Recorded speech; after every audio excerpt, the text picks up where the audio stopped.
Hello hello hello. Am I audible? मेरी आवाज़ आ रही है? कंफर्म कर दीजिए, फिर हम सेशन को कंटिन्यू करते हैं। मेरी आवाज़ आ रही है? चलिए चलिए, thank you so much, thank you. मेरी आवाज़ आ रही है? Okay, thank you. Thanks Hrithik. चलिए, सुहानी। चलिए, ओके। चलिए, thank you so much. So start करते हैं हम अपने आज का सेशन, जिसमें हम पढ़ेंगे आज के लेक्चर में cell cycle and cell division के बारे में। ठीक है? सो चलिए, आवाज प्रॉपर आ रही है ना? उसमें कोई दिक्कत तो नहीं है?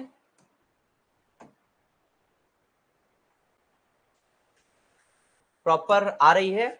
चलिए, thank you so much. Good evening, आप सभी का स्वागत है हमारे ब्यूटीफुल से प्लेटफॉर्म पे, दैट इज सेपियंस क्लासेस, जहां पे हम आज का जो लेक्चर स्टार्ट करने वाले हैं वो हम साइटोलॉजी में आज हम सेकंड चैप्टर स्टार्ट करेंगे, that is cell cycle and cell division. ठीक है? जो हमने अभी अभी चैप्टर पढ़ा है जिसका नाम था cell the unit of life, जिसमें आप लोगों को मैंने एकदम क्लियरली सारी चीजें बतला दी विद डायग्राम, विद स्ट्रक्चर्स, कि सेल क्या होता है, सेल से आगे क्या बनता है। जहां पे मैंने आप लोगों को बतलाया कि हमारे बॉडी का सबसे बेसिक यूनिट है सेल। सेल आपस में ग्रुपिंग करके बनाते हैं टिश्यू, टिश्यू आपस में ग्रुपिंग करके बनाते हैं ऑर्गन, ऑर्गन आपस में ग्रुपिंग करके बनाते हैं ऑर्गन सिस्टम, और ऑर्गन सिस्टम फिर आपस में ग्रुपिंग करके बनाते हैं प्रॉपर एक ऑर्गेनिज्म। उसके बाद हमने पढ़ा कि सेल कितने टाइप के होते हैं, जिसमें मैंने बतलाया कि सेल दो टाइप के होते हैं, एक होता है प्रोकैरियोटिक सेल, एक होता है यूकैरियोटिक सेल। उसके बाद हमने पढ़ा ऑर्गेनिज्म कितने टाइप के होते हैं, तो ऑर्गेनिज्म दो टाइप के, एक होते हैं यूनिसेल्युलर ऑर्गेनिज्म जो सिर्फ एक सेल के बने हुए होते हैं, और दूसरे होते हैं मल्टी सेल्युलर ऑर्गेनिज्म जो कि बहुत सारे सेल्स के बने हुए होते हैं। उसके बाद हमने सेल का दोनों टाइप में हमने प्रोकैरियोटिक सेल स्टार्ट किया था। उससे पहले हमने पढ़ा था सेल थ्योरी, जो कि Matthias Schleiden and Theodor Schwann के द्वारा दिया गया था। सेल थ्योरी के बाद हमने पढ़ा प्रोकैरियोटिक सेल के बारे में, और प्रोकैरियोटिक सेल के बाद हम पढ़े यूकैरियोटिक सेल के बारे में। बहुत ही अच्छे से, बहुत ही सुंदर तरीके से, बहुत ही बढ़िया बढ़िया ढंग से हमने ये सारा अपना चैप्टर फिनिश कर लिया। ठीक, तो अब जो हम आज जो स्टार्ट करने वाले हैं वो है हमारा अगला chapter, that is cell cycle and cell division. ठीक है जी? जो आज हम चैप्टर स्टार्ट करने वाले हैं उसका नाम है cell cycle, cell cycle and cell division. ठीक है बॉस? जो आज हम चैप्टर स्टार्ट करने वाले हैं, इस चैप्टर का नाम है cell cycle and cell division. ठीक है? Cell cycle and cell division, clear है जी? Cell cycle and cell division.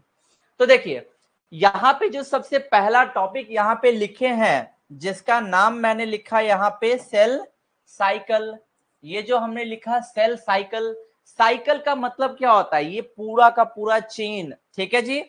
Cycle का मतलब क्या होता है? Cycle in the sense complete एक चेन।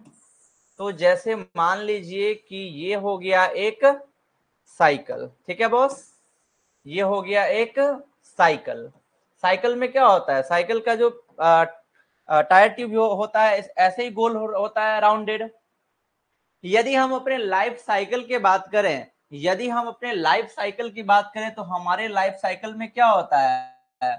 यहाँ पे सबसे पहले होती है सबसे पहले होता है कि जब क्लास 12th में आगे आओगे तो वहां पे पढ़ाएंगे आपको कि सबसे पहले क्या होता है। जो मेल के बॉडी से निकलता है स्पर्म, और फीमेल के बॉडी से ओवम, स्पर्म और ओवम आपस में फर्टिलाइज करते हैं और बनता है जाइगोट। ठीक है? जाइगोट, जिसको यदि कोई हिंदी मीडियम से पढ़े हुए होंगे अपनी 9वीं 10वीं की पढ़ाई, तो उसको पता होगा कि इसको इंग्लिश में, हिंदी में बोलते हैं युग्मनज। अब जाइगोट के बाद क्या होता है? जाइगोट के बाद वो कन्वर्ट होता है एम्ब्रियो में। ठीक है जी? जाइगोट के बाद वो कन्वर्ट होता है एम्ब्रियो में, यानी कि जो बच्चा पेट में पल रहा होता है। जब यदि ह्यूमन की बात करें 9 महीना कंप्लीट हो गया तो उसके बाद क्या होगा, जब 9 महीना कंप्लीट हो गया उसके बाद क्या होगा कि ये जो एम्ब्रियो है, ये एम्ब्रियो अब बाहर आ जाएगा और ये अब क्या कहलाएगा, चाइल्ड या फिर बेबी। क्लियर, चाइल्ड या फिर बेबी, जिसको हिंदी में पढ़ेंगे शिशु। ठीक है जी, जिसको हिंदी में पढ़ेंगे शिशु। अब देखिए चाइल्ड या फिर जो बेबी है, ये चाइल्ड या फिर बेबी है, अब क्या होगा, वो आएगा यंग एज में। ठीक है बॉस, अब वो क्या आएगा, वो आएगा यंग एज में, युवावस्था में आएगा। यंग एज में आने के बाद यानी कि उसी में क्या होगा, उसका टीनेजर स्टार्ट होगा। ठीक है, टीनेज जैसे होता है ना 13, 14, 15, 16, 17, 18, 19, तो 13 वर्ष से लेकर के 18, 19 वर्ष तक के एज को बोलते हैं टीनेजर। तो उसके बाद क्या होगा, टीनेज स्टार्ट होगा, और टीनेज के बाद क्या होगा भैया, तो वो होगा एडल्ट। ठीक है, टीनेज के बाद होगा वो एडल्ट। जब वो एडल्ट होगा उसके बाद क्या होगा, उसके पास पूरी प्रॉपर रिस्पॉन्सिबिलिटी आएगी, शादी वादी होंगे, बच्चे होंगे। उसके बाद क्या होगा, एडल्ट के बाद क्या होगी, क्या होगा, वो ओल्ड होगा। ठीक है, ओल्ड यानी कि बूढ़ा होगा, और ओल्ड के बाद क्या होगा, उस इंसान की हो जाएगी डेथ। तो ये होता है ना एक ऑर्गेनिज्म का लाइफ साइकिल, ये होता है ना किसी जीव का लाइफ साइकिल। सेम वैसे ही सेल में भी क्या होता है, साइकिल होता है। सेम वैसे ही सेल में भी एक साइकिल बना हुआ होता है कि कैसे सेल डिवाइड करेगा, कैसे रेप्लिकेट करेगा, ये सारा का सारा एक साइकिल के फॉर्म में बना हुआ होता है। तो वही आज के टॉपिक में हम पढ़ने वाले हैं। ठीक है, तो जैसे आपको पढ़ाएंगे क्लास 12th में एक टॉपिक लाइफ स्पैन। ठीक है, लाइफ स्पैन का मतलब क्या होता है कि किसी जीव के जन्म से लेकर के उसके प्राकृतिक मृत्यु तक के समय को बोलते हैं लाइफ स्पैन। जनरल लैंग्वेज में बोले तो जब तक वो जीता है, जितना एज वो जीता है, दैट इज लाइफ स्पैन। ठीक है, तो वैसे ही यदि हम बात करें ह्यूमन सेल की, ह्यूमन आरबीसी की, यदि हम बात करें ह्यूमन सेल की, ह्यूमन आरबीसी की, तो ह्यूमन आरबीसी या फिर ह्यूमन सेल जो होता है, ये हर एक 24 आवर में डिवाइड होता है। ठीक है बॉस, हर एक 24 आवर में डिवाइड होता है। यदि हम बात करें यीस्ट की, यीस्ट यदि हम बात करें यीस्ट की, तो यीस्ट हर एक 90 मिनट में डिवाइड होता है, यानी कि हर एक 1.5 घंटे में डिवाइड होता है। यदि हम बात करें बैक्टीरिया की, तो बैक्टीरिया हर एक 20 मिनट में डिवाइड होता है। तो इस बात को याद रखिएगा, ये नॉर्मल पॉइंट थी, इस बात को याद रखिएगा।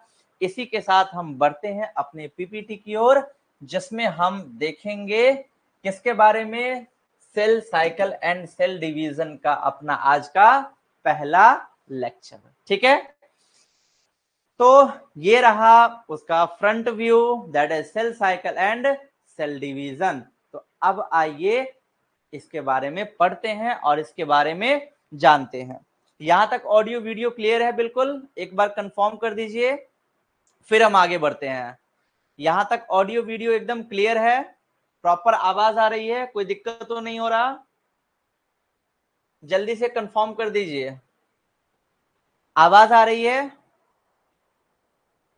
भाई, आवाज आ रहा है कि नहीं ये तो बतला दो।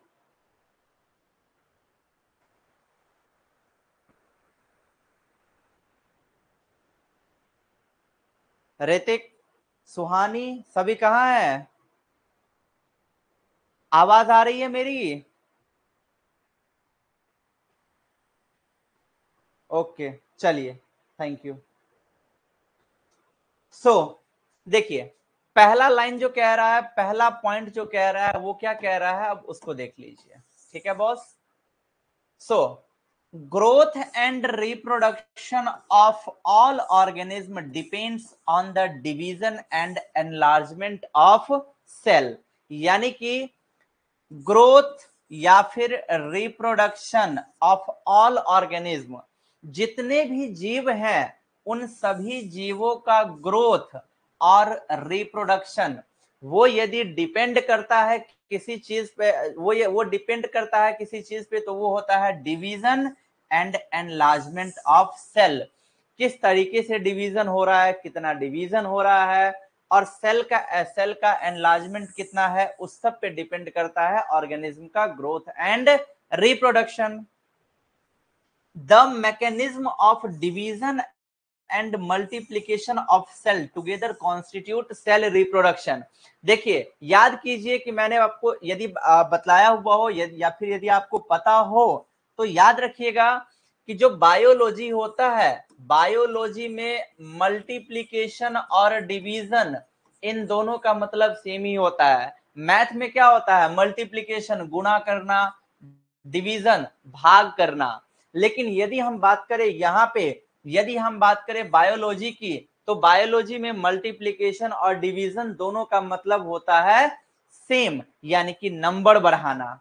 तो वही बोल रहा है कि डिवीजन, जो डिवीजन और मल्टीप्लीकेशन का मैकेनिज्म होता है उसको हम एक साथ क्या कह सकते हैं, सेल रिप्रोडक्शन। बिकॉज रिप्रोडक्शन में भी क्या होता है, रिप्रोडक्शन के द्वारा जो जीव होता है वो बच्चे को जन्म देता है।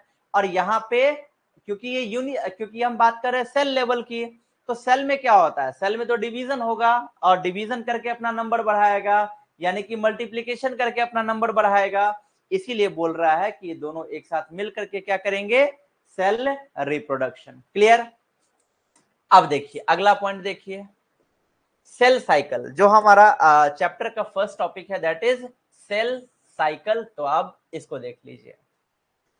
It is the life period of a cell during which a cell synthesizes DNA।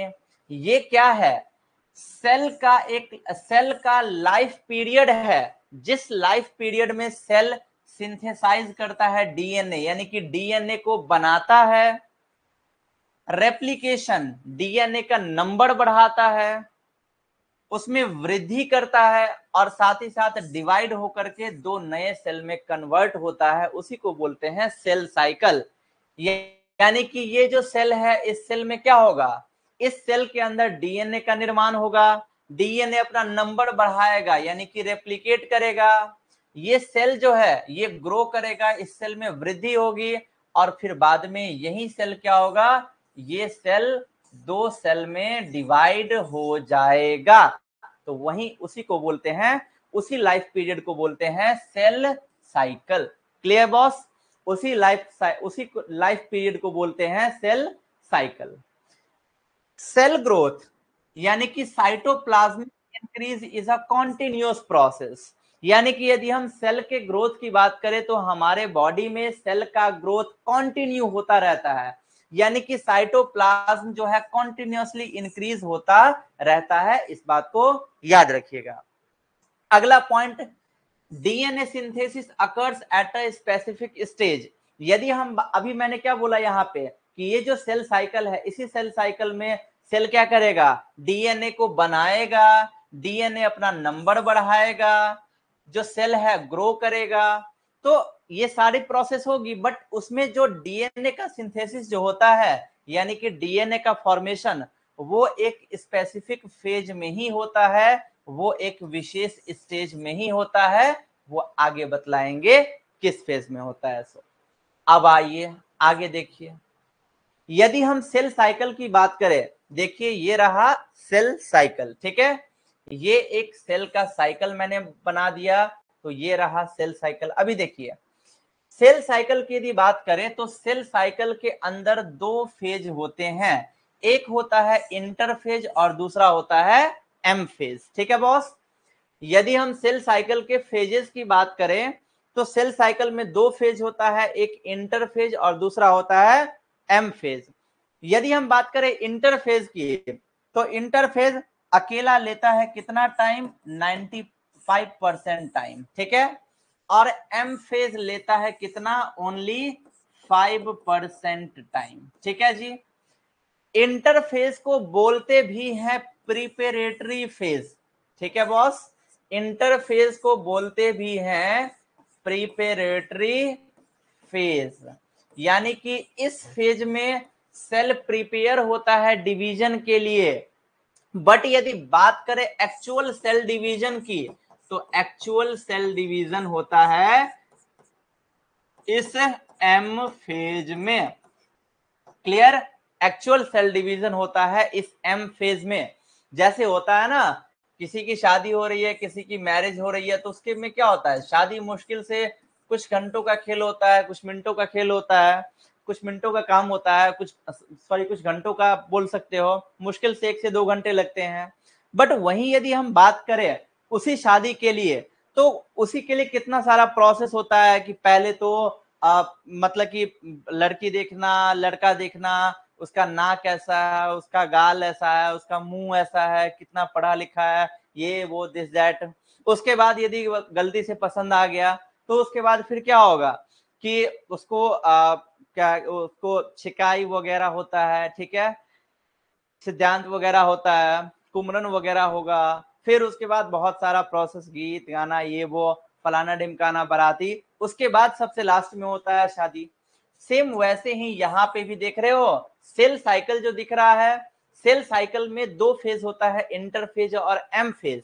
तो ये देखिए यहां से लेकर के, ये जो है यहां से लेकर के स्टार्ट हो रहा है, यहां से लेकर के ये पूरा का पूरा जो है, ये पूरा का पूरा, इस पूरे फेज को क्या बोलते हैं boss?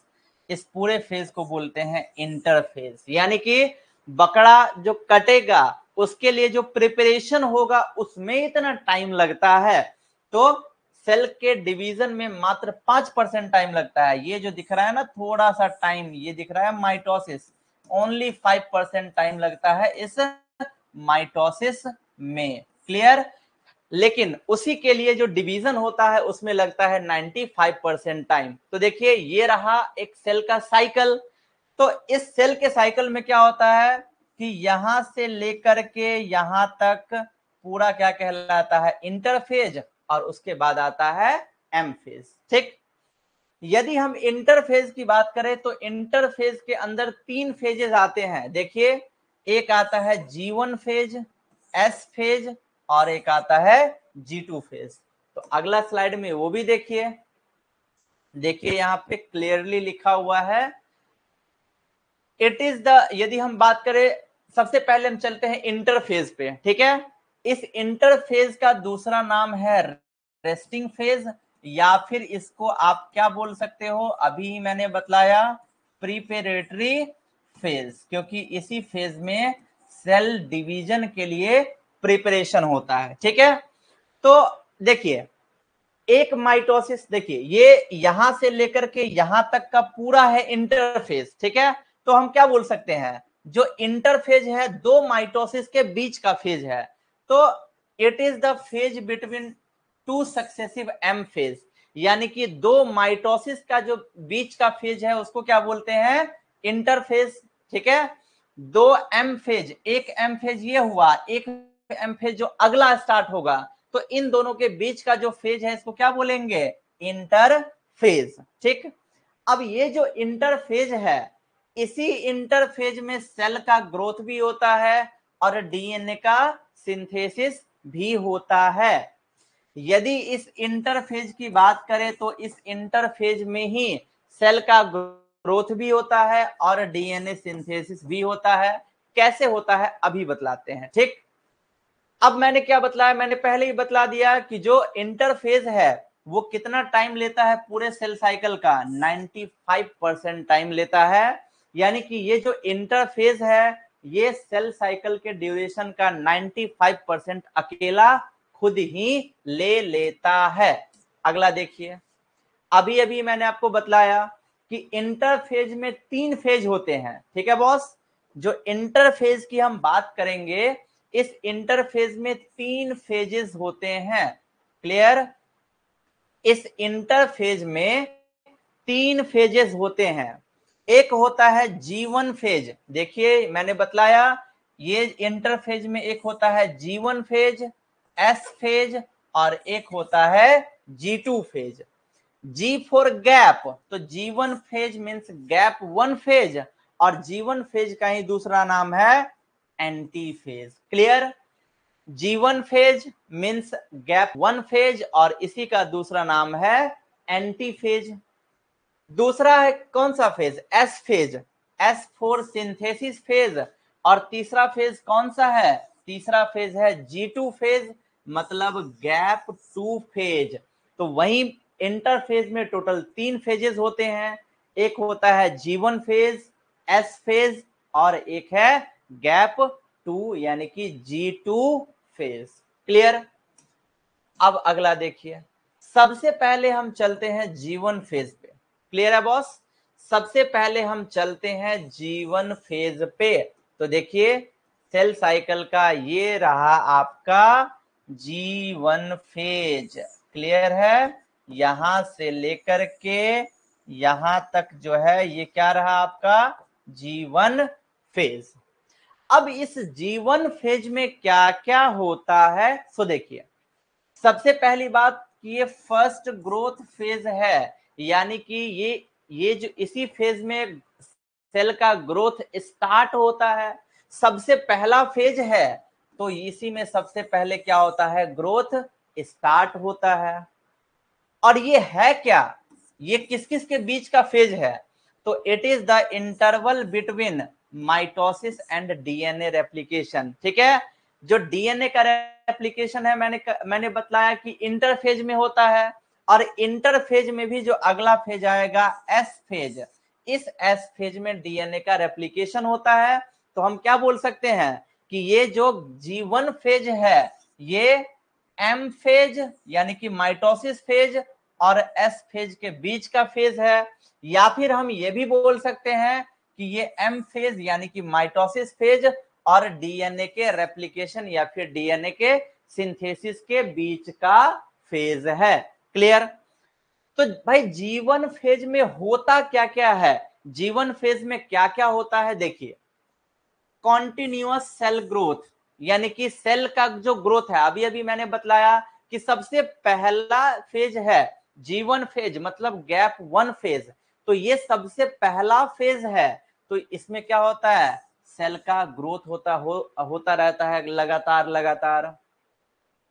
Cell become metabolically active.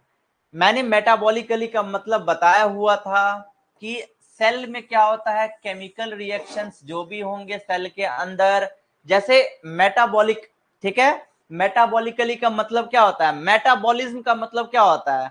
हमारे शरीर में होने वाले जितने भी रिएक्शंस हैं उनको क्या बोलते हैं? Metabolic reaction. तो यहाँ पे भी वही बोल रहा है कि इसी फेज में सेल क्या होता है? मेटाबॉलिकली एक्टिव होता है, यानी कि बॉडी का फंक्शन करने के लिए एक्टिव होता है। चूंकि एस फेज में डीएनए सिंथेसिस होगा, चूंकि एस फेज में डीएनए सिंथेसिस होगा और एसी फेज तो अगला फेज है, तो ये जो एस फेज है ये अगला फेज है, तो एस फेज में ही तो डीएनए का सिंथेसिस होगा, इसी एस फेज में तो डीएनए का सिंथेसिस होगा। इसीलिए क्या होता है? ये जो सेल है ये क्या करता है? मशीनरीज को प्रिपेयर करता है सेल डिवीजन के लिए, यानी कि सेल डिवीजन जिन जिन चीजों की मदद से करेगा उसको प्रिपेयर करता है, रेडी करता है, जिससे कि वो सेल का डिवाइड कर सके। साथ ही साथ G1 फेज में ही आरएनए एंड प्रोटीन का भी निर्माण होता है। क्लियर? G1 फेज में ही आरएनए एंड प्रोटीन का सिंथेसाइज यानी कि फॉर्मेशन भी होता है। So this is your G1 phase यानी कि गैप 1 फेज। क्लियर? क्लियर है बॉस? ये क्या है आपका G1 फेज यानी कि गैप 1 फेज। अब हम आते हैं और पढ़ते हैं अपना आज का दूसरा फेज जिसका नाम है एस फेज। देखिए एस का मतलब ही यहाँ पे स्पष्ट रूप से रखिएगा, एस का मतलब होता है सिंथेसिस फेज, और सिंथेसिस का मतलब होता है बनना। ये जो एस है, एस फॉर सिंथेसिस, और सिंथेसिस मीन्स फॉर्मेशन यानी कि बनना। और जहां पे वर्ड आ जाए ना सिंथेसिस, वहां पे याद रखिएगा डीएनए सिंथेसिस, क्योंकि डीएनए सिंथेसिस बहुत कॉमन है, बहुत बार बहुत जगह पूछा जाता है, इसीलिए जहां पे आए सिंथेसिस मतलब याद रखिएगा कि डीएनए का सिंथेसिस। तो देखिए इन दिस यानी कि एस फेज में क्या होता है, DNA replication takes place. Replication मतलब नंबर बढ़ाना और सिंथेसिस मतलब उसका निर्माण करना। तो इसी एस फेज में डीएनए का सिंथेसिस भी होता है और रेप्लिकेशन भी होता है। मैंने यहाँ पे क्या बतलाया कि यहाँ पे डीएनए का सिंथेसिस होता है, यानी कि डीएनए का रेप्लिकेशन होता है। तो यहाँ पे क्या होगा, अमाउंट ऑफ डीएनए पर सेल डबल, यानी कि जो डीएनए का जो नंबर होगा वो डबल होगा। लेकिन यदि हम बात करें क्रोमोसोम के नंबर की, तो क्रोमोसोम का नंबर चेंज नहीं होगा। देखिए याद कीजिए, मैंने बतलाया हुआ था आप लोगों को, ये है न्यूक्लियस, न्यूक्लियस के अंदर ये है क्रोमोसोम, और क्रोमोसोम के ऊपर में प्रेजेंट होते हैं डीएनए। ठीक है, तो इसीलिए बहुत लोग कंफ्यूज हो जाते हैं कि सर डीएनए और क्रोमोसोम एक ही है, तो याद रखिएगा वो अलग अलग है। तो ये दिमाग में ना आए कि सर डीएनए डबल होगा तो क्रोमोसोम भी डबल होगा, तो नहीं, डीएनए सिर्फ यहाँ पे डबल होता है, क्रोमोसोम का नंबर बिल्कुल सेम ही रहता है।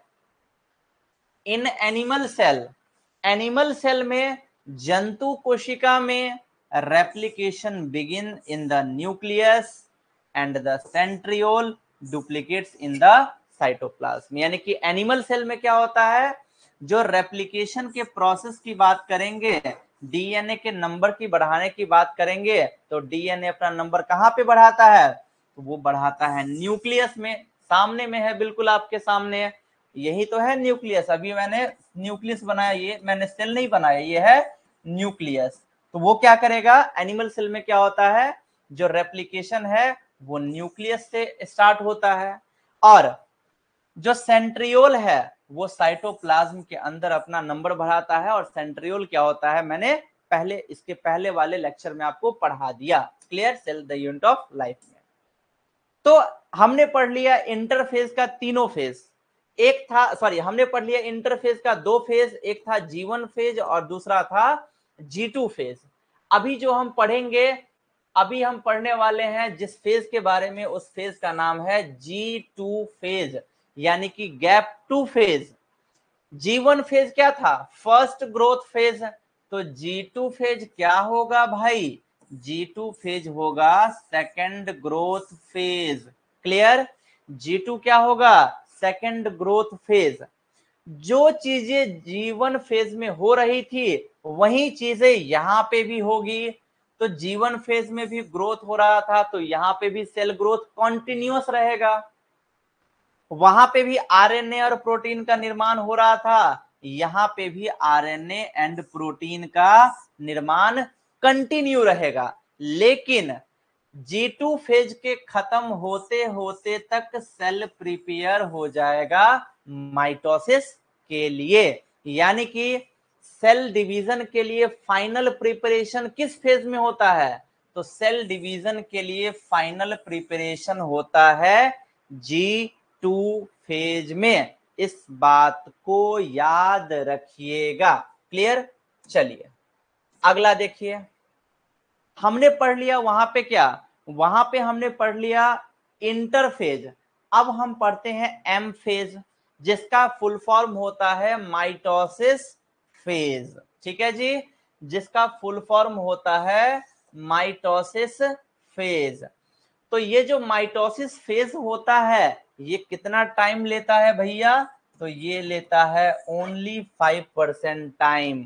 तो देखिए मैंने वहां पे भी लिखा था कि जो एम फेज होता है, एम फेज में ही एक्चुअल सेल का डिवीजन होता है।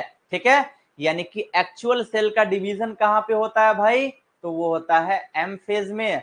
और ये कितना परसेंट टाइम लेता है, तो ये लेता है 5% टाइम। ठीक, in human cell cycle it last for about an hour, यानी कि ह्यूमन सेल साइकिल की यदि बात करें तो माइटोसिस अप्रॉक्स 1 घंटे का होता है।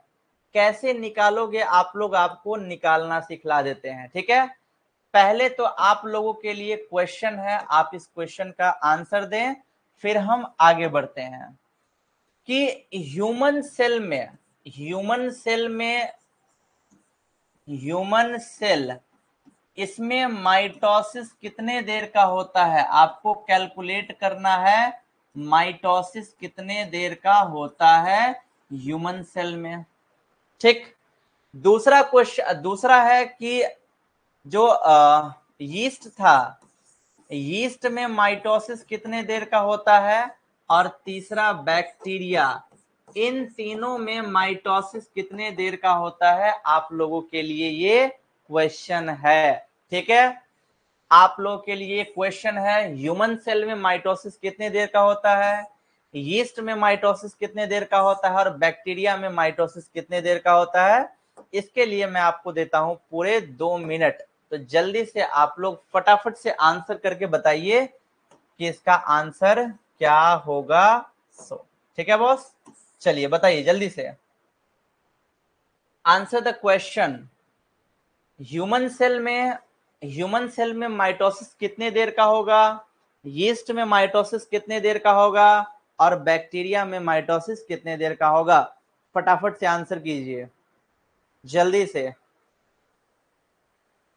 I am still waiting for your answer.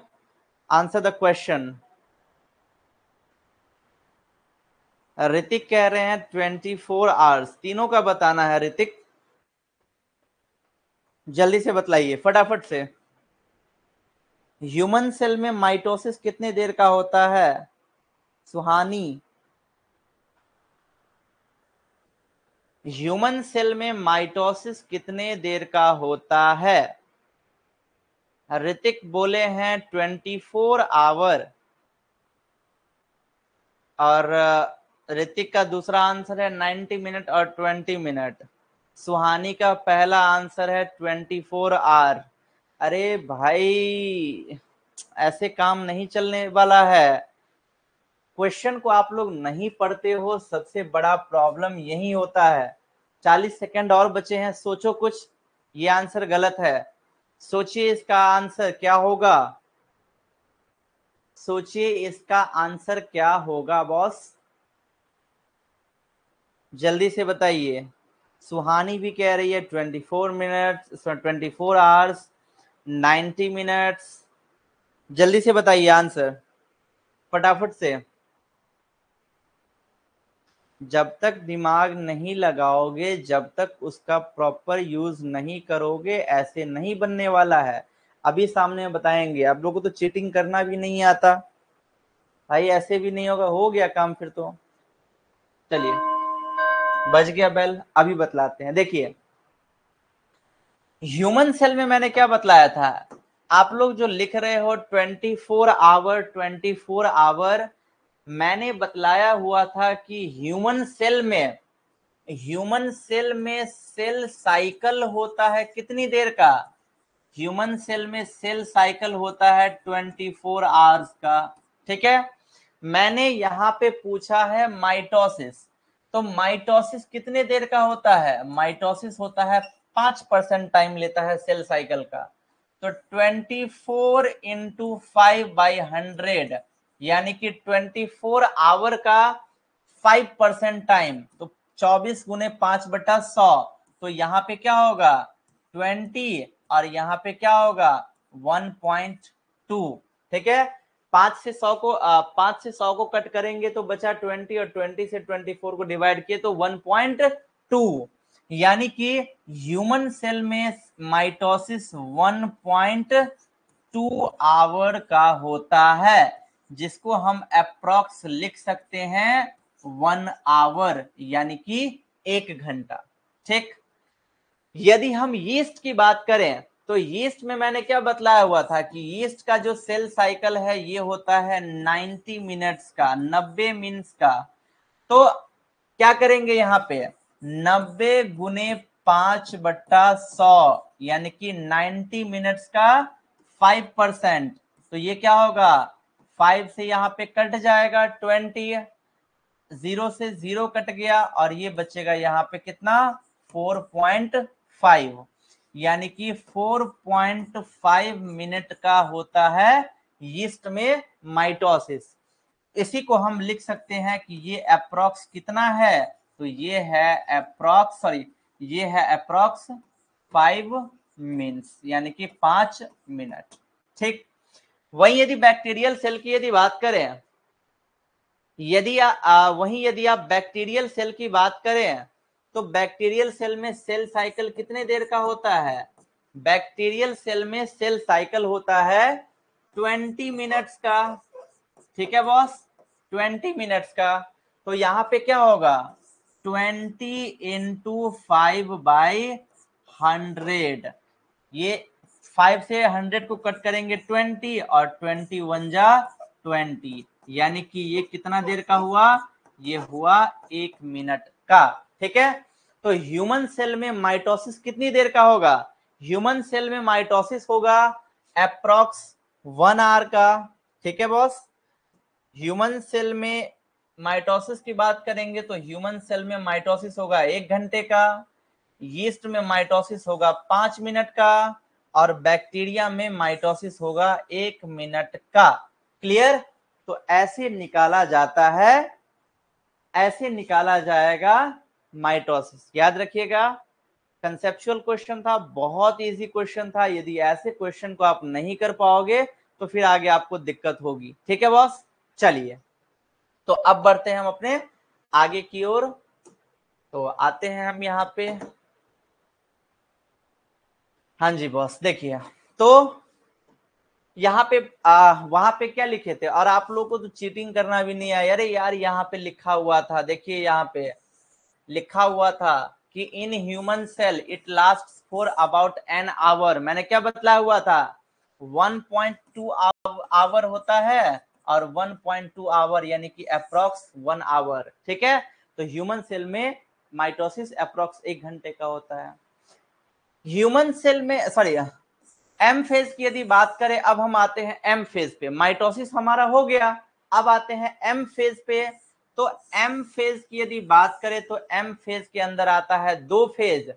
एक फेज होता है कैरियोकाइनेसिस और दूसरा होता है साइटोकाइनेसिस। ठीक है, एक फेज होता है कैरियोकाइनेसिस और दूसरा फेज होता है साइटोकाइनेसिस। तो देखिए, मैं हमेशा बोलता हूं, एक बड़ा ही सुंदर सा मैं एग्जांपल लेता हूं, वो होता है हिमालय का। ठीक है, तो मैं बोलता हूं कि बचपन में ये बहुत पढ़े हुए हो गए, या फिर 19th में भी संधि विच्छेद बहुत बार पूछा जाता है कि इसका यदि हम संधि विच्छेद करेंगे तो क्या होगा, हीम जोर आलय। ठीक है, हीम जोर आलय, जिसमें से हीम का यदि बात करें तो हीम का मतलब बर्फ, और आलय की यदि बात करें तो आलय का मतलब घर। मान लो मुझे नहीं पता है हिमालय क्या है, लेकिन मुझे संधि विच्छेद आता है और थोड़ा बहुत मुझे मतलब पता होता है, यानी कि वर्ड का, तो हम यहाँ पे क्या कर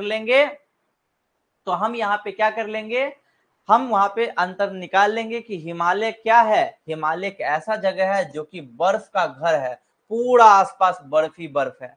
सेम वैसे ही यहाँ पे भी आएगा कैरियोकाइनेसिस। यदि हम बात करें कैरियो की, तो कैरियो का मतलब होता है न्यूक्लियस।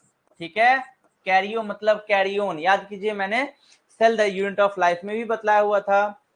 और काइनेसिस, तो काइनेसिस का मतलब होता है डिवीजन, यानी कि कैरियोकाइनेसिस मतलब न्यूक्लियर डिवीजन।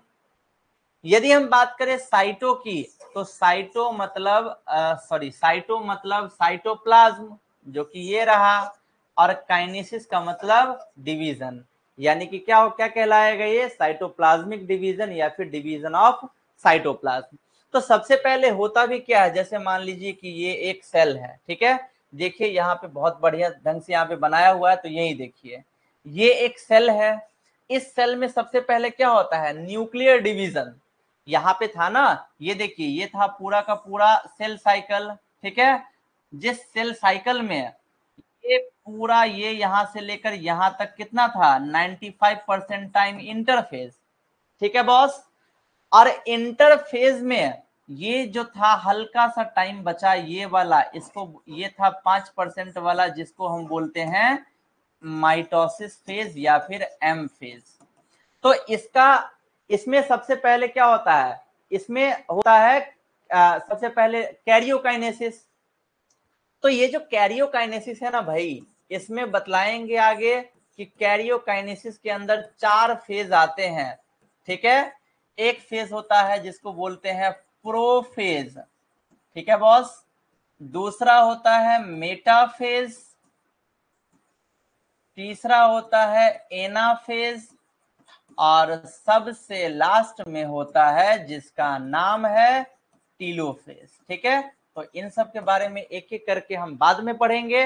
तो ये याद रखिए कि कैरियोकाइनेसिस के इन तीनों फेजों को मिलाए तो यहाँ पे क्या होता है, न्यूक्लियर डिवीजन, यानी कि सबसे पहले क्या होगा, न्यूक्लियस डिवाइड होगा। तो देखिए ये है सेल, ठीक है। सेल क्या हो रहा है, सेल में अभी ऐसा लग रहा है कि न्यूक्लियस डिवाइड हो रहा है, ठीक है। तो ये है सेल, सेल में ऐसा लग रहा है कि ये न्यूक्लियस डिवाइड हो रहा है। उसके बाद ऐसा लग रहा है उसके बाद वाले में कि न्यूक्लियस प्रॉपर डिवाइड हो गया।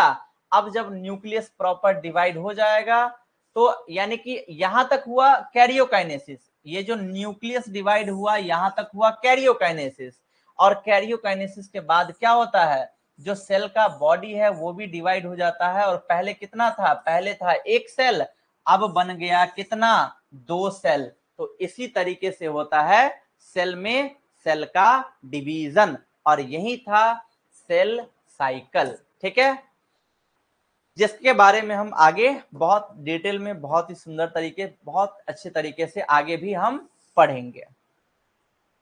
यदि हम माइटोसिस की बात करें, यदि हम एम फेज की बात करें, तो एम फेज में ही देखिए कुछ सेल्स ऐसे होते हैं, some cells do not show division, कुछ सेल्स ऐसे होते हैं जो कि कभी भी डिवाइड नहीं करते हैं, जिसका एग्जाम्पल है हार्ट सेल। याद रखिएगा, जो हमारा हार्ट सेल होता है, जो हमारे हृदय के अंदर में जो सेल्स प्रेजेंट होते हैं, वो कभी भी डिवाइड नहीं करते, वो कभी भी डिवाइड नहीं करते। Many other cells divide only occasionally to replace damaged cells। और कुछ ऐसे भी सेल्स होते हैं जो कि डिवाइड करते तो हैं लेकिन ओकेजनली, यानी कि कभी कभार ही, जिससे कि वो डैमेज या फिर डेड सेल को रिप्लेस कर सके। देखते हो ना कहीं पे कट पट गया उंगली में या फिर कहीं पे भी, तो क्या होता है, देखिए यहाँ पे ये वाला जो उंगली है, इस उंगली में बिल्कुल पूरा का पूरा कट गया हुआ है।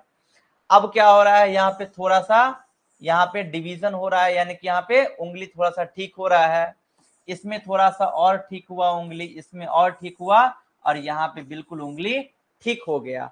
यानी कि इनके जैसे उंगली वगैरह में यहाँ पे जो सेल्स होते हैं ये कभी कभार ही डिवाइड करते हैं, जब वो सेल डैमेज हो जाता है या फिर डेड हो जाता है तो उसको रिप्लेस करने के लिए ही वो अपने आप को डिवाइड करते हैं, ठीक है। बट हार्ट सेल की बात करें तो हार्ट सेल कभी भी डिवाइड नहीं करते, और इन सब के अलावा जो सेल्स होते हैं उन सभी में हमेशा डिवीजन होता है। तो ये था आपका इसका एम फेज का। इसी के अंदर मैंने बतलाया कि जो कुछ सेल्स डिवाइड नहीं करते हैं और कुछ सेल बहुत ही ओकेजनली डिवाइड करते हैं। अब अगला देखिए, जो यहाँ पे मैंने बतलाया कि कुछ सेल्स ऐसे हैं जो कि ओकेजनली ही डिवाइड करते हैं, तो और एक सेल मैंने क्या बतलाया कि एक सेल वो भी होते हैं जो कभी भी डिवाइड नहीं करते हैं।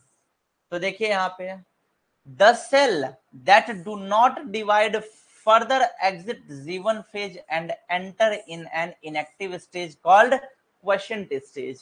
यानी कि जो सेल क्या होते हैं, जो सेल डिवाइड नहीं करते हैं वो G1 फेज के बाद एक इनएक्टिव स्टेज में चले जाते हैं, जिस स्टेज का नाम है, जिस फेज का नाम है क्वेशंट स्टेज, या फिर बोल सकते हैं G0 स्टेज। तो देखिए जो सेल डिवाइड नहीं करते हैं वो यहाँ पे आएंगे, आगे नहीं जाएंगे क्योंकि उनको डिवीजन करना ही नहीं है, यहीं से वो G1 फेज में चले जाएंगे, उस इनएक्टिव स्टेज में चले जाएंगे जिसको बोलते हैं G0 फेज या फिर quiescent phase. Clear? Such cells remain metabolically active but do not proliferate। यानी कि ऐसे सेल जो कभी भी डिवाइड नहीं करते हैं तो ये ये जो सेल होंगे ये मेटाबॉलिकली एक्टिव ही रहेंगे, बस ये क्या करेंगे, ये डिवीजन को शो नहीं करेंगे, ये प्रोलिफेरेट नहीं होंगे, ये डिवाइड नहीं होंगे। ठीक है, so that is all about you today's class, जिसमें हमने पढ़ा cell cycle and cell division. So कैसी लगी आज की क्लास? आई होप कि आप लोग को अच्छी लगी हो। ठीक है, मैंने तो पूरी कोशिश करी। तो यहाँ पे कर देते हैं सेव।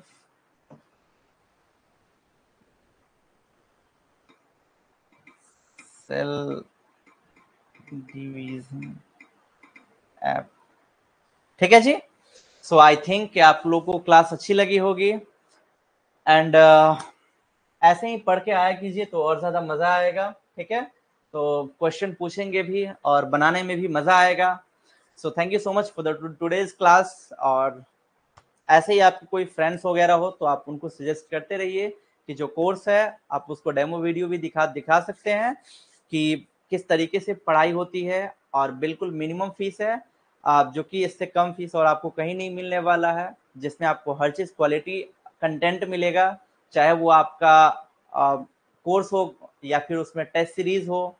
जो आपको कोर्स के साथ आपको फ्री ऑफ कॉस्ट, बिल्कुल फ्री में आपको टेस्ट सीरीज भी दी जाएगी और टेस्ट सीरीज के साथ साथ आपको बुक्स वगैरह सारा का सारा आपको फ्री एट कॉस्ट दिया जाएगा। ठीक है, चलिए थैंक यू सो मच। मिलते हैं अपने नेक्स्ट लेक्चर में, जिसमें हम पढ़ेंगे अपना अगला वीडियो यानी कि अगला लेक्चर, यानी कि जिसमें हम पढ़ेंगे cell cycle and cell division का दूसरा lecture. So thank you so much, मिलते हैं अगले क्लास में। गुड नाइट, शुभ रात्रि, शब्बा खैर, बाय बाय।